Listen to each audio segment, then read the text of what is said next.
Hello दोस्तों, welcome back to GTX academy. आज की क्लास में हम लोग कंप्यूटर प्रोग्रामिंग यूजिंग सी का यूनिट 3 देखने वाले हैं। इससे पहले हम लोगों ने यूनिट 1 एंड यूनिट 2 कंप्लीट कर लिया है। अगर आपने ये दोनों वीडियो नहीं देखा है तो आप सबसे पहले इन दोनों वीडियो को कवर कर लीजिए। चलिए फिर, तो आज का हमारा क्लास होने वाला है यूनिट 3 के ऊपर। यूनिट 3 है आपका कंडीशनल एंड लूपिंग स्टेटमेंट्स। इसमें हम लोग कंडीशनल स्टेटमेंट्स के बारे में पढ़ेंगे और लूप स्टेटमेंट्स के बारे में पढ़ेंगे। चलिए तो फिर आज के सिलेबस के बारे में बात कर लेते हैं हम लोग। तो आज का हमारा सिलेबस होने वाला है, उसमें हम लोग इफ पढ़ेंगे यानी इफ स्टेटमेंट के बारे में, इफ एल्स पढ़ेंगे, इफ एल्स लैडर वाला पढ़ेंगे, स्विच केस के बारे में पढ़ेंगे, ब्रेक एंड कंटिन्यू स्टेटमेंट के बारे में पढ़ेंगे। फिर पढ़ेंगे हम लूप की, लूप क्या होता है, कितने तरीके की लूप हैं आपके सी लैंग्वेज में, फोर लूप क्या करता है, वाइल लूप क्या करता है एंड डू वाइल लूप क्या करता है। उसके अलावा नेस्टेड लूप क्या होता है और इसको हम लोग किस तरह से यूज करते हैं, राइट। चलिए फिर, तो हम चलते हैं अपने पहले टॉपिक पे। हमारा आज का सबसे पहला टॉपिक होने वाला है कंट्रोल फ्लो। इसी को हम लोग कंट्रोल फ्लो स्टेटमेंट भी कहते हैं कि कंट्रोल फ्लो स्टेटमेंट क्या होता है या कंट्रोल फ्लो क्या होता है। तो देखिए, कंट्रोल फ्लो का अर्थ है प्रोग्राम के स्टेटमेंट किस ऑर्डर में एग्जीक्यूट होंगे, इसी को हम लोग कहते हैं कंट्रोल फ्लो। नॉर्मली कोई भी प्रोग्रामिंग लैंग्वेज होती है तो step by step line by line हमारा कोड एग्जीक्यूट होता है टॉप टू बॉटम की साइड। बट कंट्रोल फ्लो का यूज करके हम इस फ्लो को कंट्रोल कर सकते हैं।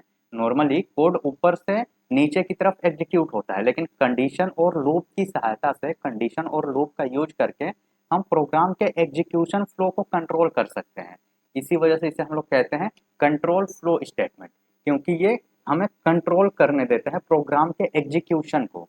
अब देखिए, कंट्रोल फ्लो जो है नॉर्मली दो टाइप का है। पहला कंडीशनल स्टेटमेंट, कंडीशनल स्टेटमेंट का यूज करके हम लोग प्रोग्राम के फ्लो को कंट्रोल कर सकते हैं। और दूसरा है लूप स्टेटमेंट, लूप स्टेटमेंट का यूज करके भी हम लोग प्रोग्राम के फ्लो को कंट्रोल कर सकते हैं। तो कंडीशनल स्टेटमेंट में हम लोग इफ स्टेटमेंट पढ़ेंगे, इफ एल्स हम लोग पढ़ेंगे, एल्स इफ हम लोग पढ़ेंगे और स्विच केस के बारे में पढ़ेंगे। लूप स्टेटमेंट में हम लोग फोर लूप को पढ़ेंगे, वाइल लूप को पढ़ेंगे और डू वाइल लूप को पढ़ेंगे। क्लियर है इतना? चलिए फिर, नेक्स्ट है हमारा इफ स्टेटमेंट। तो देखिए, इफ स्टेटमेंट क्या होता है।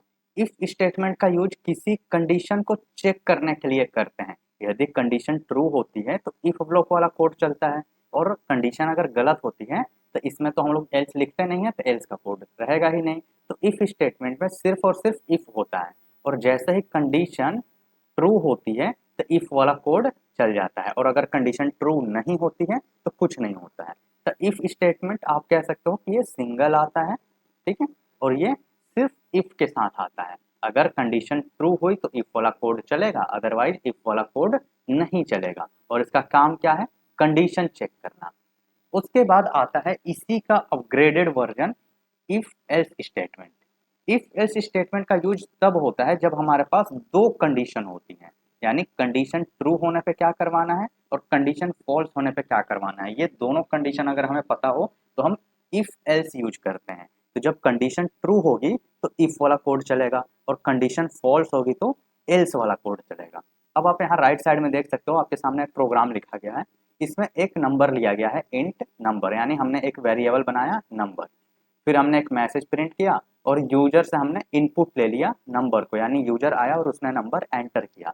अब हम यहाँ पे कंडीशन चेक कर रहे हैं, इफ जो नंबर हमने यूजर से लिया है वो अगर दो के साथ पूरी तरीके से डिवाइड हो जाता है, यानी इसका मॉडुलस अगर जीरो होता है तो हम प्रिंट कर देंगे इवन नंबर, यानी ये एक इवन नंबर है। जैसे यूजर ने एंटर किया 4, और 4 को अगर हम 2 से डिवाइड करते हैं और 2 से ये पूरी तरह से डिवाइड हो जाता है, यानी रिमाइंडर जीरो आता है, दैट मीन्स 4 एक इवन नंबर है। तो यहाँ पे क्या प्रिंट होगा हमारे लिए? इवन। और अगर जीरो नहीं आता है तो एल्स की केस में क्या प्रिंट होगा? ऑड। ये, इसको आप कह सकते हो कि ये इवन और ऑड चेक करने वाला प्रोग्राम है हमारा, और इसे हम लोगों ने इफ एल्स के साथ कंप्लीट कर लिया। अगर मॉडुलस 2 के साथ जीरो के बराबर आता है, मतलब क्या कि वो इवन नंबर है, तो इवन दिखा दो। और अगर जीरो नहीं आता है तो उसमें ऑड दिखा दो। यही होता है इफ एल्स। इफ में का मतलब है कि अगर कंडीशन ट्रू हुई, अगर ये वाला कंडीशन ट्रू होता है तो ये कोड चलेगा इफ के अंदर वाला, और अगर कंडीशन गलत हो गई तो ये एल्स के अंदर वाला कोड चलेगा। समझ गए आप? तो इफ एल्स जो है कंडीशन चेक करने के लिए यूज होता है, और इसमें हमारे पास दो कंडीशन होती हैं। अगर दो कंडीशन हो तो हम लोग इफ एल्स लगाते हैं। अगर कंडीशन ट्रू होगा तो इफ वाला कोड चलेगा, और कंडीशन फॉल्स होगा तो एल्स वाला कोड चलेगा। और इफ स्टेटमेंट क्या करता है, तो ये भी कंडीशन चेक करता है, बट इसमें सिर्फ और सिर्फ एक ही पॉसिबल कंडीशन हो सकता है, सिर्फ एक कंडीशन हो सकता है, और अगर कंडीशन ट्रू होगा तो वही वाला कोड बस चलेगा। इसमें कंडीशन गलत होने के केस में कोई भी स्टेटमेंट रन नहीं हो सकता है। इफ सिंगल आता है, केवल और केवल इसमें ट्रू वाला ब्लॉक होता है, यानी ट्रू वाला कोड चल सकता है। और इफ एल्स में दोनों कंडीशन चल सकते हैं कि अगर ट्रू हुआ तो क्या काम करना है, और अगर फॉल्स हुआ तो क्या काम करना है। क्लियर हो गया इफ और इफ एल्स। चलिए नेक्स्ट है हमारे पास ladder if else. Elsif ladder, आप इसको एल्सिफ कह सकते हो या एल्सिफ लैडर भी कह सकते हो। इसमें क्या होता है कि मल्टीपल कंडीशन चेक की जाती है, और इसमें हम लोग एल्स इफ का यूज करते हैं। मतलब हमने एक इफ लगाया और यहाँ पे अपनी कंडीशन लिखी, फिर हमने ऐसे ब्रैकेट ओपन किया और यहाँ पे तो हम अपना कोड लिखेंगे। अब मान लेते हैं कि ये कंडीशन गलत होती है, तो हम यहाँ पे एल्स लगाते हैं, और एल्स के बाद फिर हम यहाँ पे ऐसे ब्रैकेट लगा के एल्स वाला कोड लिखते हैं। बट अगर मल्टीपल कंडीशन चेक करना हो तो एल्स के बाद हम अगेन एक इफ लगा सकते हैं, फिर से हम यहाँ पे कंडीशन लिख सकते हैं, और फिर से एक इफ का कोड चल सकता है। अगेन फिर से नीड हो तो हम अगेन एल्स लगा के अगेन इफ लगा सकते हैं, कंडीशन लिख सकते हैं, और फिर से कंडीशन चेक कर सकते हैं, और बिल्कुल एंड में जाके हम एक एल्स लगा सकते हैं। तो इसी फॉर्मेट को हम लोग कहते हैं एलसिफ, क्योंकि इसमें बार बार एलसिफ एलसिफ यूज हो रहा है, इसी वजह से हम लोग इसको एलसिफ कहते हैं। अब आप यहाँ पे देख सकते हो, आपको यहाँ पे एक प्रोग्राम दिया गया है ऑलरेडी बना के। इसमें क्या हो रहा है कि मार्क्स है, मार्क्स नाम का हमने एक वेरिएबल बनाया और यूजर अपना मार्क्स एंटर कर रहा है। अब कंडीशन क्या चेक हो रही है कि अगर मार्क्स 90 के बराबर या 90 से बड़ा होता है तो ए ग्रेड प्रिंट करना। एल्स इफ अगर मार्क्स 75 या उसके बराबर है तो बी ग्रेड प्रिंट करना। अगर मार्क्स 50 या उससे बड़ा है तो सी ग्रेड प्रिंट करना। 33 के बराबर या उससे बड़ा हो तो डी ग्रेड प्रिंट करना। तो आप देखो यहाँ पे एलसीफ एलसीफ एलसीफ, यानी पहले ये वाली कंडीशन चेक करो, अगर ये कंडीशन ट्रू नहीं हुई तो अब ये वाली कंडीशन चेक करो, अगर ये नहीं ट्रू हुई तो ये चेक करो, ये चेक करो, और अगर इसमें से कोई कंडीशन नहीं चलती तो एंड में तो ये वाला चलेगा ही चलेगा, इसमें दिखाएगा कि आप फेल हो। तो ये होता है हमारा एलसिफ। एलसिफ की हेल्प से हम लोग मल्टीपल कंडीशन लगा सकते हैं। अब मैं आपको बता देता हूँ कि अगर आप सी लैंग्वेज की प्रैक्टिकल क्लास करना चाहते हो तो ऑलरेडी हमारे इसी यूट्यूब चैनल पे रवि सर के द्वारा सी लैंग्वेज की प्रैक्टिकल क्लासेस ली जा रही हैं, और इस सी लैंग्वेज की डेली शाम को 6 बजे एक वीडियो आती है। तो आप अभी से ही उन वीडियो को फॉलो करना शुरू कर लीजिए। उसमें हम लोग प्रैक्टिकली सी लैंग्वेज को सीख रहे होते हैं, कैसे हमें इफ अप्लाई करना है, कैसे एल्सिफ अप्लाई करना है, बिल्कुल बेसिक से हम लोग सीखते हैं। ठीक है, तो हम उसमें प्रोग्राम बनाना भी सीखते हैं और क्वेश्चंस भी सॉल्व करते हैं। तो अगर आप प्रैक्टिकल वे में सीखना चाहते हैं तो आप डेली शाम के 6 बजे वीडियो को जरूर से जरूर देख लिया करिए। ओके, चलिए तो हमने यहाँ पे एलसिफ के बारे में भी बात कर ली। नेक्स्ट है हमारे पास स्विच केस।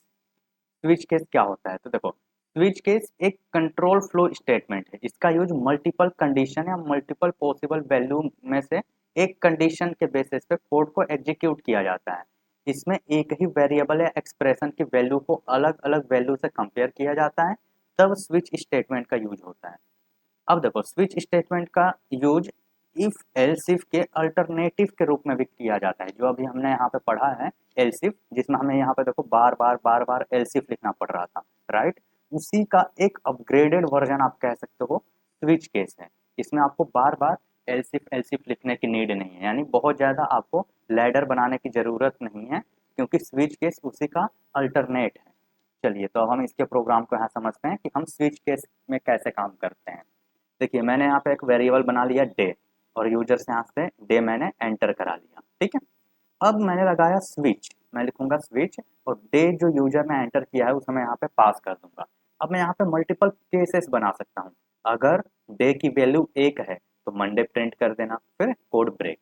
अगर डे की वैल्यू 2 है तो ट्यूजडे प्रिंट कर देना और कोड ब्रेक। और अगर इन दोनों में से कोई कंडीशन यानी कंडीशन 1 और कंडीशन 2 कोई अगर सही नहीं होता है तो ऑटोमेटिक ये डिफॉल्ट वाला केस चलेगा, जिसमें आएगा इनवैलिड डे नंबर। अब यही सेम काम हमारे पास एलसिफ वाले में भी हो रहा था। एलसिफ वाले में क्या हो रहा था कि बार बार यहाँ पे देखो एलसिफ में चेक हो रही थी कंडीशन, एलसिफ में बार बार कंडीशन चेक हो रही थी, और अगर इसमें से कोई कंडीशन सही नहीं होती तो ये एंड में एल्स वाला कोड चलता था। सेम इसी तरीके से स्विच में भी होता है। स्विच में लाइन बाय लाइन हर एक केस को चेक किया जाता है, और अगर कोई केस सही नहीं होता है तो एंड में ये जो डिफ़ॉल्ट वाला केस है ये ऑटोमेटिक एग्जीक्यूट होता है। तो आप कह सकते हो कि स्विच केस जो है एलसिफ का एक अपग्रेडेड वर्जन है। क्लियर हो गई इतनी बात?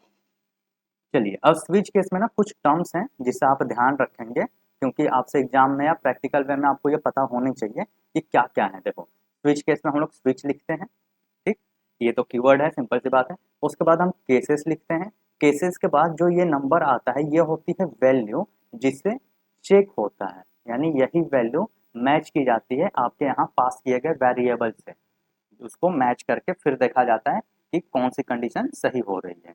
और डिफ़ॉल्ट, डिफ़ॉल्ट का मतलब ये है कि अगर कोई केस सही नहीं होता है तो डिफ़ॉल्ट का कोड ऑटोमेटिक चलेगा ही चलेगा। क्लियर हो गया? स्विच आपको पता चल गया, स्विच का हम लोग यूज करते हैं स्विच केस बनाने के लिए। केसेस, तो यही केसेस हैं जो हम लोग कंडीशन कह सकते हो कि केस में ही हम लोग कंडीशन पास कर रहे होते हैं, और डिफ़ॉल्ट तब चलता है जब कोई भी केस ट्रू नहीं होता है। तो इस तरह से हमने स्विच केस देख लिया। अब आप यहाँ पे देखो एक ब्रेक स्टेटमेंट है, ब्रेक कहाँ पे है तो देखो स्विच केस में आप देख सकते हो यहाँ पे ब्रेक लगाया गया है जगह जगह, यहाँ भी ब्रेक है, यहाँ भी ब्रेक है। तो ब्रेक क्या करता है, तो ब्रेक स्टेटमेंट का यूज किया जाता है करंट केस को एग्जीक्यूट करने के बाद स्विच ब्लॉक से बाहर आने के लिए। जैसे अभी हम ऐसा मान के चलते हैं कि ये जो प्रोग्राम है हमारा डे वाला, ठीक है, आपको ये प्रोग्राम दिख रहा है ऑलरेडी। अब इस प्रोग्राम में हुआ ये कि यूजर ने डे की वैल्यू क्या एंटर की है, 1। तो जैसे ही यूजर ने 1 एंटर किया तो केस 1 जो है ये तो मैच कर जाएगा, 1 इक्वल इक्वल 1। तो इस तरह से मंडे प्रिंट हो जाना चाहिए, तो मंडे प्रिंट हो गया, राइट। अब यहाँ पे अगर हम ब्रेक नहीं करेंगे ना तो वो अगला वाला केस भी चेक करेगा। बट आप खुद ही सोचो कि ऑलरेडी हमें जो चाहिए था मैचिंग कंडीशन वो तो मिल चुका है, तो आगे चेक करने की नीड ही नहीं है ना, हम आगे नहीं चाहते कि चेक हो। इस वजह से हम लोग लगाते हैं ब्रेक। तो ब्रेक का काम क्या है, स्विच केस से बाहर निकालना। जैसे ही हमारी कंडीशन ट्रू हो जाएगी उसके ठीक बाद हमें वहां से बाहर निकालने का काम ब्रेक करता है। तो देखो अब ब्रेक स्टेटमेंट का यूज किया जाता है करंट केस को एग्जीक्यूट करने के बाद स्विच ब्लॉक से बाहर निकलने के लिए। यानी अगर केस मैच हो गया, कोई भी केस मैच हो गया तो उसके बाद अब चेक करने की नीड नहीं है हमें, अब हम स्विच केस से बाहर निकलना चाहते हैं, उसी के लिए हम लोग यूज करते हैं ब्रेक स्टेटमेंट। क्लियर हो गई ये बात? चलिए नेक्स्ट है डिफ़ॉल्ट केस क्या होता है। जैसा मैंने बताया कि अगर कोई केस मैच नहीं करता है तो डिफ़ॉल्ट ब्लॉक में जो कोड हम लोग लिखते हैं वही चलता है। इसको आप कह सकते हो कि ये फाइनल एल्स कंडीशन है, कि अगर कोई कंडीशन नहीं सही हुई तो एल्स वाला कोड जैसे चलता है सेम वैसे ही डिफ़ॉल्ट वाला कोड यहाँ पे चलेगा। अब स्विच केस के जो इंपॉर्टेंट पॉइंट्स हैं जो आपको ध्यान रखने हैं वो आप याद कर लीजिए। पहला, स्विच जो है मल्टीपल वैल्यूज के बीच में सिलेक्शन करने के लिए यूज किया जाता है, या मल्टीपल वैल्यूज के बीच में कंडीशन चेक करने के लिए किया जाता है। प्रत्येक केस एक पॉसिबल वैल्यू को रिप्रेजेंट करता है। मैंने जैसा बताया कि जो हम केस लिखते हैं और केस के बाद जो ये नंबर लिखते हैं ना, ये नंबर ही ओरिजिनली वैल्यू होती है जो चेक की जाती है, यही कंडीशन के टाइम पे चेक की जाती है। ठीक, ये केस 1 2 ये केस नंबर नहीं है, ये ही हमारी ओरिजिनल वैल्यू होती है। फिर ब्रेक स्टेटमेंट स्विच ब्लॉक से बाहर निकालने के काम में आता है। डिफ़ॉल्ट तब एग्जीक्यूट होता है जब कोई भी केस मैच नहीं करता है, और एक ही केस के बाद दूसरे केस को इंटेंशनली अगर एग्जीक्यूट करना ही हो तो आप ब्रेक तो लगाओगे नहीं, क्योंकि अगर ब्रेक लगा दोगे तो वो तो कोड से आपको बाहर निकाल देगा, तो आप ब्रेक नहीं लगाओगे। तो ऐसे केस को हम लोग कहते हैं फॉल थ्रू। मतलब अगर आपने ब्रेक हटा दिया, ब्रेक नहीं लगाया, राइट, तो उसको हम लोग कहेंगे फॉल थ्रू। ठीक है, चलिए तो इस तरह से हमने स्विच केस को देख लिया। अब हम आते हैं लूप पे कि लूप क्या होता है। तो देखो लूप एक प्रोग्रामिंग कंट्रोल स्ट्रक्चर है, ये भी एक कंट्रोल स्ट्रक्चर है, बिल्कुल सही बात है। इसका यूज हम लोग स्टेटमेंट या स्टेटमेंट्स के ग्रुप को, आप ऐसा समझो कि कोई भी एक स्टेटमेंट है, कोई भी एक प्रोग्राम है, तो उसको बार बार एग्जीक्यूट करने के लिए लूप का यूज किया जाता है। कोई भी काम है आपके पास, मान लेते हैं आपके पास एक काम है, राइट, और इसी काम को आपको बार बार करना है, तो आप इसको लूप के थ्रू बार बार कर सकते हो। समझ गए? तो लूप का काम ही क्या है, आपके वर्क को रिपीट करना, आपके वर्क को रिपीट करना, बार बार वही काम करना, यही है लूप का काम। ठीक है। अब लूप में एक चीज है कि जब तक कंडीशन सही रहती है तभी तक लूप चलता है, जैसे ही कंडीशन गलत हुई तो लूप बंद हो जाता है। ये हमें ध्यान रखने की बात है कि लूप तो एक कंट्रोल प्रोग्राम स्ट्रक्चर है ही, और इसका काम है कि हमारे स्टेटमेंट्स को या प्रोग्राम को बार बार एग्जीक्यूट करना, रिपीट करते रहना। लेकिन कब तक रिपीट करेगा, ऐसा तो है नहीं ना कि अपने मन से जितना मन उतना कर दो, अपने मन से ये नहीं करेगा। ये तब तक रिपीट करेगा जब तक कंडीशन गलत ना हो जाए, यानी जब तक कंडीशन ट्रू है तो हमारा लूप रिपीट करते रहेगा, यानी लूप चलता रहेगा। और जैसे ही कंडीशन फॉल्स हुई तो हमारा लूप लूप बंद हो जाएगा, हमारा लूप अब काम नहीं करेगा। समझ गए आप?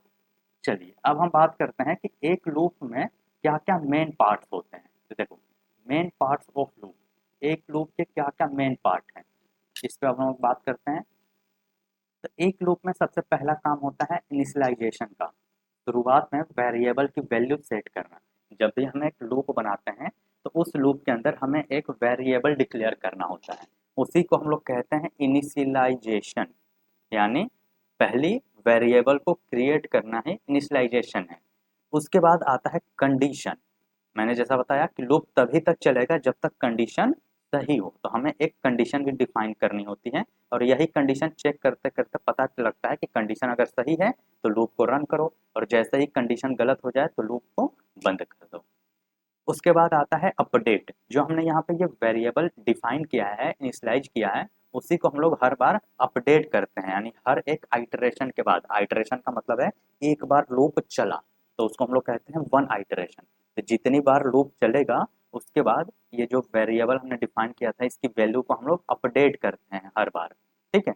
तो प्रत्येक आइटरेशन के बाद वेरिएबल की वैल्यू को चेंज किया जाता है, उसी को हम लोग कहते हैं अपडेट करना या अपडेशन।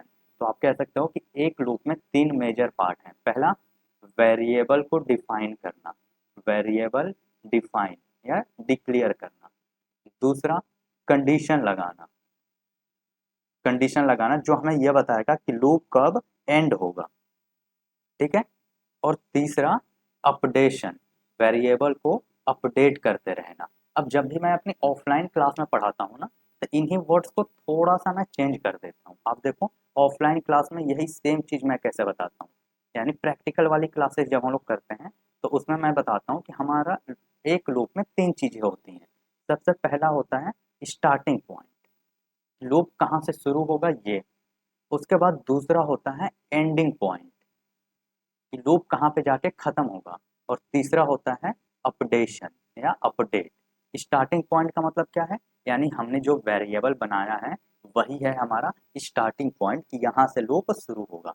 एंडिंग पॉइंट का मतलब है कंडीशन, कंडीशन जैसे ही गलत होगी तो लूप तो बंद हो जाएगा, तो कंडीशन ही बताता है कि लूप को कब बंद करना है। और तीसरा होता है अपडेशन, यानी बार बार वेरिएबल की वैल्यू को अपडेट करते रहो ताकि एक टाइम के बाद कंडीशन गलत हो और लूप हमारा बंद हो जाए। क्लियर हो गई इतनी चीज? तो आप ध्यान रखेंगे कि एक लूप में सिर्फ और सिर्फ तीन चीजें मेन होती हैं। इनिशियलाइजेशन यानी वेरिएबल इनिशियलाइज करना, कंडीशन लगाना जो ये बताएगा कि लूप कब बंद होगा, और तीसरा अपडेट करते रहना वेरिएबल की वैल्यू को। ठीक है। अब चाहे दुनिया का कोई भी लूप हो, उसमें यही तीन चीजें आपको देखने को मिलेंगी। चलिए अब हम देख लेते हैं कि लूप के कौन कौन से टाइप हैं। तो टोटल हमारे पास सी लैंग्वेज में लूप के तीन टाइप्स हैं। पहला, फोर लूप,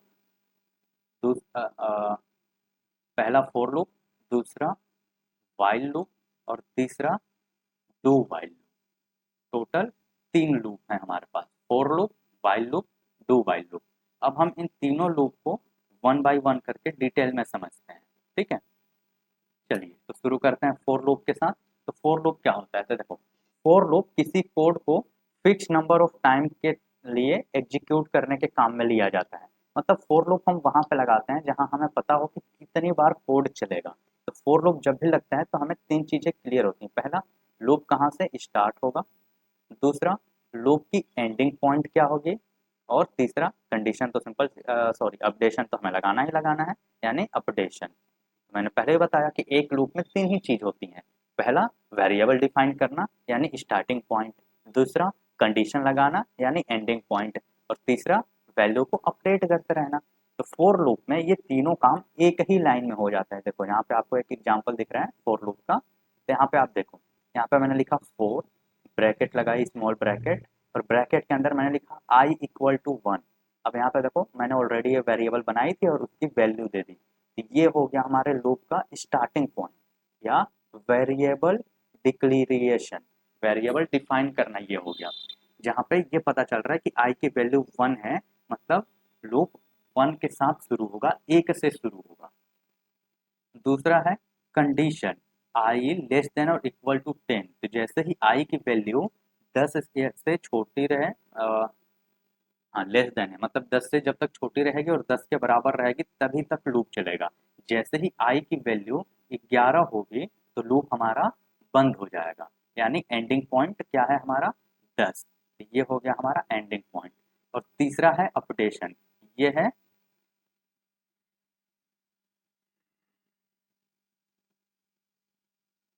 ये है हमारा इंक्रीमेंट ऑपरेटर। प्लस प्लस का मतलब है वैल्यू को एक से बढ़ा देना, तो ये है हमारा अपडेशन, वैल्यू का अपडेशन। अब मैंने बताया था एक लूप में तीन ही चीज होती हैं कि कहाँ से लूप शुरू होगा, कहाँ पे लूप खत्म होगा, और किस तरह से वैल्यू हमारी अपडेट होगी। ये तीनों चीजें हमें मिल रही हैं, और ये तीनों चीजें फोर लूप में एक ही लाइन में हो जाती है। इसीलिए फोर लूप बहुत ज्यादा फेमस है और मोस्ट ऑफ द टाइम हम लोग फोर लूप यूज करते हैं। अब देखो तो यहीं पे हमारी वेरिएबल डिफाइन हो गई, यहीं पे हमारी कंडीशन भी लग गई, और इसी लाइन में हमारी अपडेशन भी हो गई। इसी वजह से फोर लूप इतना ज़्यादा फेमस है, क्योंकि इसमें तीनों काम वेरिएबल को डिफाइन करना, वेरिएबल को डिफाइन करना, दूसरा कंडीशन लगाना, और तीसरा अपडेशन, ये तीनों चीज़ें एक ही लाइन में हो जाती हैं फोर लूप में। क्लियर है? अब इस लूप को देखा जाए तो ये 1 से शुरू होगा, 10 तक चलेगा, और हर बार एक एक वैल्यू इंक्रीज करेगा। तो देखो यहाँ पे आउटपुट में आपको दिख रहा होगा कि 1 आया, 1 के बाद 2 आया, 3 आया, 4 आया, 5 आया, 6 आया, 7, 8, 9, 10। क्यों 1 क्यों आया शुरू में? क्योंकि हमने आई की वैल्यू 1 दी थी, तो 1 से शुरू हुआ। एंड में 10 पे जाके एंड क्यों हो गया? क्योंकि हमने बताया था कि 10 तक ही चलना है, और हर बार एक एक वैल्यू क्यों बढ़ रही है? क्योंकि यहाँ पे प्लस प्लस लगा हुआ है, यानी एक एक वैल्यू इंक्रीज होनी चाहिए। समझ गए आप? अब लूप को अगर और ज़्यादा आप डिटेल में प्रैक्टिकल वे में देखना चाहते हो तो डेली शाम को 6 बजे इसी चैनल पे आपको हमारी सी लैंग्वेज की प्रैक्टिकल क्लासेस मिल जाएंगी। रवि सर इस क्लास को कंटिन्यू कर रहे हैं, तो आप उस क्लास को जरूर ज्वाइन करिए। ठीक है, चलिए अब हम लोग आगे बढ़ते हैं। फोर लूप के बाद हमारे पास आता है वाइल लूप। तो वाइल लूप का यूज तब किया जाता है जब कोड को किसी कंडीशन के ट्रू रहने तक एग्जीक्यूट होना हो, यानी कंडीशन चेक होती है और उसके बाद लूप का कोड एग्जीक्यूट होता है। और वाइल लूप में देखो क्या बात है, वाइल लूप में प्रॉब्लम ये है कि इसमें लूप कहाँ से शुरू करना है ये तो हमें पता रहता है, स्टार्टिंग पॉइंट हमें पता रहता है, बट इसका एंडिंग पॉइंट हमें पता नहीं होता है। हमें इसमें कंडीशन पे डिपेंड होना पड़ता है, कंडीशन पे, यानी जब तक कंडीशन सही हो तब तक चलना, और जैसे ही कंडीशन गलत हो तो बंद हो जाना। एक फिक्स वैल्यू हमें नहीं पता होती है। जैसे अभी हमने यहाँ पे फोर लूप बनाया था, तो आप यहाँ पे देखो कि एग्जैक्ट मेंशन था, तो हमें पता था कि 10 बार ही ये चलेगा चलेगा। बट वाइल लूप के केस में ऐसा नहीं हो पाता है, हमें एग्जैक्ट नंबर ऑफ काउंट नहीं पता होते हैं। तो इसी वजह से इसको कहा जाता है कि वाइल लूप का वाइल लूप तब तक चलता है जब तक कंडीशन ट्रू होती है, क्योंकि हमें इसमें एग्जैक्ट एंडिंग पॉइंट पता नहीं होता है।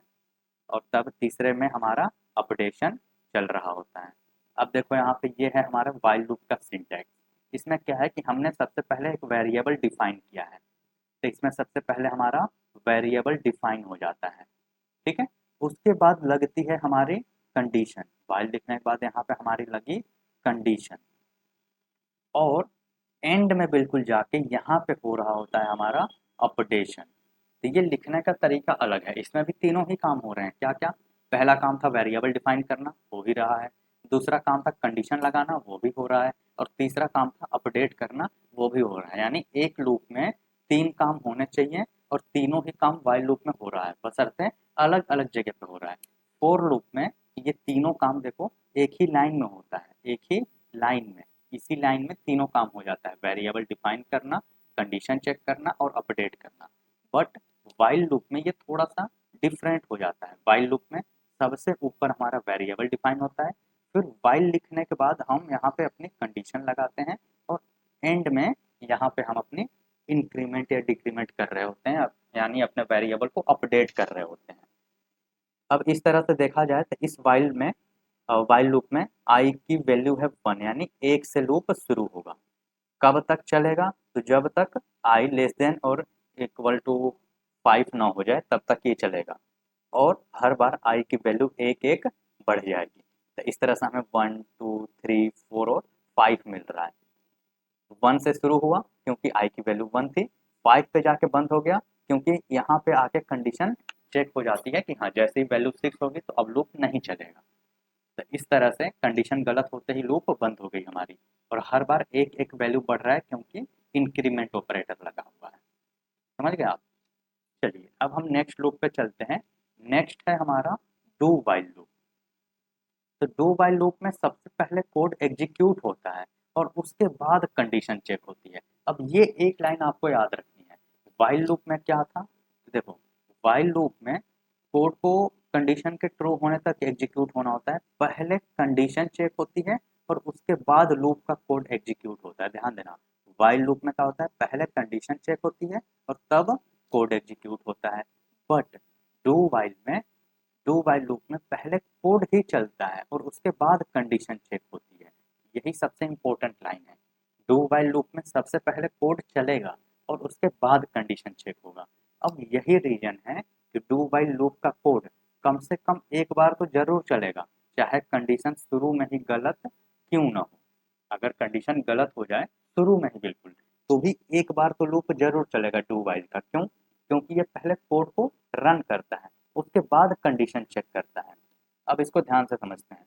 आप यहाँ पे वाइल लूप को देखो, ठीक है, आप यहाँ पे वाइल लूप को देखो। आप यहाँ पे देख सकते हो कि यहाँ पे हमारी कंडीशन चेक हो रही है, राइट। अगर ये कंडीशन गलत हो जाए तो उसके बाद यहाँ पे प्रिंटिंग का काम हो रहा है ना, इसके बाद हम लोग वैल्यू प्रिंट कर रहे हैं, तो ये प्रिंट नहीं होगा क्योंकि लूप जैसे ही गलत कंडीशन जैसे ही गलत होगी तो लूप हमारा बंद हो जाएगा, और लूप बंद होते ही प्रिंट नहीं करेगा। यानी अगर पहली बार में कंडीशन गलत हो जाए तो हमारा लूप नहीं चलेगा। बट डू वाइल में आप देखो, डू वाइल का जो सिंटेक्स है इसको अगर आप देखोगे तो आपको पता चलेगा पहले ये प्रिंट कर रहा है और उसके बाद कंडीशन चेक कर रहा है। तो अगर कंडीशन गलत हो जाए उसके बाद भी एक बार तो लूप जरूर चल जाएगा हमारा। इसी वजह से डू वाइल लूप को कहा जाता है कि ये ऐसा लूप है जो कंडीशन गलत होने के बाद भी चलता है, एक बार जरूर चलता है। अब इसका सिंटेक्स क्या है? तो सबसे पहले हम लोग एक वेरिएबल डिफाइन करते हैं, यह है हमारा वेरिएबल डिफाइन करना। उसके बाद हम लोग अपना वर्क करते हैं, यानी जो कोड वगैरह हमें करना है वो हम करते हैं, इंक्रीमेंट वगैरह लगाते हैं, ठीक है, यानी वेरिएबल अपडेशन। तो हमारा इसमें प्रिंटिंग का काम, प्रिंटिंग का ही नहीं मतलब जो भी हमें वर्क परफॉर्म करना हो वो वर्क, और अपडेशन का काम, ये दोनों हो जाता है। और एंड में जाके हमारी कंडीशन चेक होती है। और एक लूप के लिए क्या क्या चाहिए? 3 चीज़ें चाहिए। पहला, वेरिएबल डिफाइन होना चाहिए, दूसरा अपडेशन होना चाहिए, और तीसरा कंडीशन होना चाहिए। यही 3 चीज़ें होनी चाहिए। ये तीनों चीज़ हो रहा है इसमें डू वाइल लूप में। क्लियर है? बशर्ते इनका फॉर्मेट अलग अलग है, मतलब इनकी पोजिशनिंग आगे पीछे है बस। तो डू वाइल लूप में आप याद रखेंगे कि ये इसका फॉर्मेट होता है। और डू वाइल लूप में एक खास बात ये है कि इसका कोड पहले एग्जीक्यूट होता है और तब कंडीशन चेक होती है। यानी डू वाइल का कोड अगर गलत हो, कोड नहीं, डू वाइल का कंडीशन अगर गलत हो तो भी एक बार तो लूप जरूर चलेगा, वन टाइम लूप जरूर चलेगा।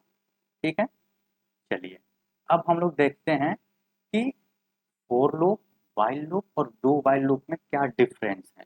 ये आपके एग्जाम के पॉइंट ऑफ व्यू से बहुत ज़्यादा इंपॉर्टेंट है। ये आपके एग्जाम में 5 मार्क्स में पूछा जाता है। जब भी आपके एग्जाम में लूप पूछा जाए 5 मार्क्स में, तो आप सबसे पहले लूप का डेफिनेशन देंगे, उसके बाद तीनों लूप के बारे में लिखेंगे, four loop, while loop, do while loop, इनके बारे में, और उसके बाद आप ये डिफरेंस भी लिखेंगे, तब जाके आपको पूरा 5 मार्क्स मिलेगा। तो चलिए देख लेते हैं कि फोर लूप, वाइल लूप और डू वाइल लूप में क्या क्या डिफरेंसेस हैं। तो जो फोर लूप है ये एक लाइन में ही अपना सारा काम कर लेता है। ठीक है, लूप के हेडर में ही इसका सारा काम हो जाता है। वेरिएबल का डिफाइन करना भी, कंडीशन लगाना भी और अपडेशन, ये तीनों काम एक ही लाइन में हो जाता है। जो वाइल लूप है हमारा, इसमें क्या होता है, इनिशियलाइजेशन जो है must be before the loop start. इसमें लूप शुरू होने से पहले हमारे इनिशियलाइजेशन हमारा हो जाता है, मतलब हम लोग वेरिएबल डिक्लेयर कर लेते हैं। और डू वाइल लूप में भी हम लोग लूप शुरू होने से पहले ही वेरिएबल डिफाइन कर लेते हैं। चलिए नेक्स्ट है कंडीशन चेक। फोर लूप में चेक उसी टाइम पे होता है, हर एक आइटरेशन के चलने के पहले ही हमारी कंडीशन चेक होती है। वाइल लूप में भी हर एक आइटरेशन यानी हर बार लूप चलने के पहले ही हमारी कंडीशन चेक होती है। बट डू वाइल लूप में आफ्टर, हर एक आइटरेशन के बाद, हर बार लूप चलने के बाद कंडीशन चेक होती है। ठीक है, एग्जीक्यूशन गारंटी क्या है, तो देखो फोर लूप में अगर कंडीशन गलत हो जाए तो एक बार भी लूप नहीं चलेगा, जीरो टाइम लूप चलेगा। सेम वाइल लूप में भी अगर कंडीशन गलत हो जाए पहले ही टाइम में तो जीरो टाइम लूप चलेगा। बट अगर डू वाइल लूप में अगर कंडीशन गलत भी हो जाए तो भी एक बार तो लूप जरूर चलेगा। अब स्ट्रक्चर की बात की जाए तो फोर लूप कॉम्पैक्ट स्ट्रक्चर है, मतलब एक ही लाइन में इनिशियलाइजेशन हो जाता है, कंडीशन हो जाती है और इंक्रीमेंट भी लग जाता है, ये सब कुछ वन लाइन में हो जाता है। वाइल लूप में देखा जाए तो कंडीशन बस लगती है, ये कम कॉम्पैटिबल है, मतलब इसमें कंडीशन लगती है लूप हेडर में। हम लोग वेरिएबल ऊपर डिफाइन करते हैं, फिर कंडीशन लगाते हैं और तब बॉडी पार्ट में हम लोग इंक्रीमेंट डिक्रीमेंट सेट करते हैं। तो डू वाइल लूप में भी सेम ही है, पहले हम लोग वेरिएबल डिफाइन करते हैं, फिर हम लोग अपना बॉडी लिखते हैं और तब लूप का हेडर लिखते हैं जिसमें हम लोग कंडीशन लगाते हैं। नेक्स्ट है यूज केस। लूप का फॉर लूप का यूज कहाँ किया जाता है, तो ये बहुत ज़्यादा यूज किया जाता है ये। ठीक है, काउंट कंट्रोल लूप है, फिक्स आइटरेशन होता है कि इतने ही बार चलना है, तो फॉर लूप की हम लोग सबसे ज़्यादा यूज कर रहे होते हैं। वाइल लूप का भी यूज करते हैं कंडीशनल कंट्रोल के लिए, जहां हमें ये नहीं पता हो कि कितनी बार लूप चलेगा, बट हमें कंडीशन पता होती है, तो हम लोग वाइल लूप लगाते हैं। और डू वाइल लूप कब लगाते हैं, तो अगर हमें कोई ऐसा प्रोग्राम लिखना है जिसमें कंडीशन गलत हो जाए फिर भी एक बार तो लूप जरूर चले, तो हम वहां पे डू वाइल को प्रीफर करते हैं। ठीक है, तो आप इन डिफरेंसेस को याद रखेंगे, ये आपके एग्जाम के लिए काफी ज्यादा इंपॉर्टेंट है। अब हम देखते हैं नेस्टेड लूप क्या होता है। ऑफिशियली ये कोई लूप का टाइप नहीं है। नेस्टेड लूप का मतलब है कि एक लूप के अंदर ही दूसरे लूप का यूज करना। एक लूप के अंदर दूसरा लूप अगर आप यूज कर रहे होते हो, दूसरा लूप लिखते हो, तो उसी को हम लोग नेस्टेड लूप कहते हैं। और नेस्टेड लूप का यूज क्यों किया जाता है, पैटर्न प्रिंटिंग में, टेबल रो के फॉर्मेट में, डेटा प्रिंटिंग में, इन सारे कामों में, टू डायमेंशनल डेटा हैंडलिंग में, तो इन सारे काम में नेस्टेड लूप का बहुत ज़्यादा यूज किया जाता है। और पैटर्न प्रिंटिंग, जब भी आप इंटरव्यू के लिए जाते हो, डीएसए राउंड आप कर रहे होते हो, तो उसमें पैटर्न बहुत ज़्यादा इंपॉर्टेंट रोल प्ले कर रहे होते हैं, बहुत ज़्यादा इंपॉर्टेंट होते हैं। तो उस टाइम पे नेस्टेड लूप ही बहुत ज़्यादा यूज किया जाता है। समझ गए, कोई भी पैटर्न अगर आपको दिया जाए प्रिंट करने के लिए तो वहाँ पे आपको नेस्टेड लूप ही लगानी पड़ेगी। तो एक लूप के अंदर एक और लूप, या एक लूप के अंदर ऐसे मल्टीपल लेवल ऑफ लूप भी लग सकते हैं। तो जब हम लोग एक लूप के अंदर और भी लूप लगाते हैं उसी को हम लोग कहते हैं नेस्टेड लूप। ठीक है, जैसे आप यहाँ पे देखो, एक फोर लूप लगा हुआ है ऑलरेडी, और उसी के अंदर अगेन एक और फोर लूप लगा हुआ है, तो ये हो गया नेस्टेड लूप। अब चाहो तो इसके अंदर आप एक और फोर लूप लगा लो, तो इसी को हम लोग नेस्टेड लूप कहते हैं, कि लूप के अंदर और ज़्यादा लूप लगाते हुए चलना। ऐसे ही हमारे पास एक कभी कभी वर्ड आता है nested if else. Nested if else, तो इसमें क्या होता है, तो सेम आपने इफ कंडीशन लगाई, ठीक, ऐसे ब्रैकेट लगाए, अब चाहो तो इसके अंदर आप अगेन एक और इफ लगा लो। इसी को हम लोग कहते हैं नेस्टेड इफ एल्स, मतलब एक इफ एल्स के अंदर एक और इफ एल्स लगा लेना। समझ गए, तो नेस्टेड का मतलब ये होता है इनसाइड, मतलब एक के अंदर एक और आप लगाते जाओ, चाहे वो लूप हो गया, इफ एल्स हो गया, एरे हो गया, ये सब। चलिए अब हम लोग बात कर लेते हैं कि आपके unit 3 conditional and looping statement वाले चैप्टर से क्या क्या इंपॉर्टेंट क्वेश्चन बन सकते हैं जो आपको याद रखने हैं।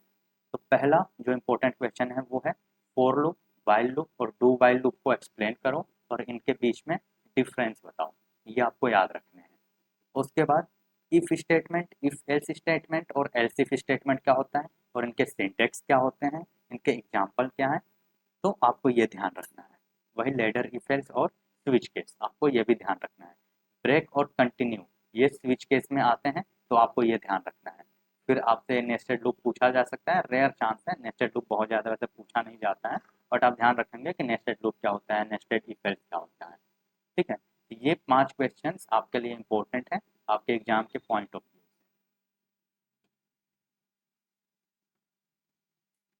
तो आज के क्लास के लिए इतना ही गाइस। और हाँ, अगर आप लोग सी लैंग्वेज, सी की प्रोग्रामिंग लैंग्वेज बिल्कुल बेसिक से सीखना चाहते हैं, बेसिक से डीएसए तक, तो ये क्लासेस डेली शाम को 6 PM पर, डेली शाम को 6 बजे रवि सर के द्वारा ऑलरेडी लिया जा रहा है।